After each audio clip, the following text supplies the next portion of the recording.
but I wanted to make this quick video because I just got inspired by a lot of the thoughts that I've been having about the GPU I just bought. And mostly I'm thinking about why anything new doesn't matter that much. So you don't need a 5070. You can play 1440p or lower with pretty much a 4060. It's just they didn't include enough VRAM. And I just watched a video where it's like that's the main constraint with everything. You have to work around that. And it's so annoying. 10 gigabytes should have been the standard for those cards just to be able to have some wiggle room.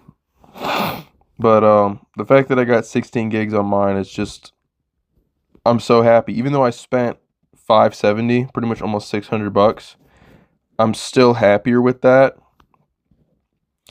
But yeah, just don't look for necessarily buying like a 4080 or whatever. You can go 4070, 4070 Ti or Super, or if you can get a really good deal, get a 5060 Ti, 16 gigabyte. I mean, most of these settings in games with like all of the textures and stuff and then ray tracing on top, it's like you can't have both, and that's annoying. It's like, okay, I gotta drop the textures, but then I gotta leave ray tracing on, or I just turn ray tracing off and I just turn everything else up. Why? Just I really believe this is possible, that there's a better way to do texture compression and like scaling with the LOD like on console, and they just don't do it. They're like, no, look, it's all really high resolution. It all looks really good. But you look at like distant shots on console, and yeah, it's just a little bit lower, but who cares? It's further away. There's compression, there's techniques where the stuff gets unloaded around the corner better. It's all possible.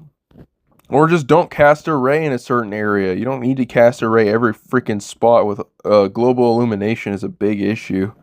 And then you add like global illuminated fog and then reflections and all these things. Okay, so I need 16 gigs of VRAM. You can't even run Indiana Jones The Great Circle without 16 gigs of VRAM on all the settings. You can't. It literally hits 15 gigabytes. So you're telling me a 4070, a 5070 with 12 gigabytes, these are good cards, is just not enough. And we spent $800 and whatever on these cards. It's stupid, bro. I don't know. Maybe this is just a rant, but it's dumb.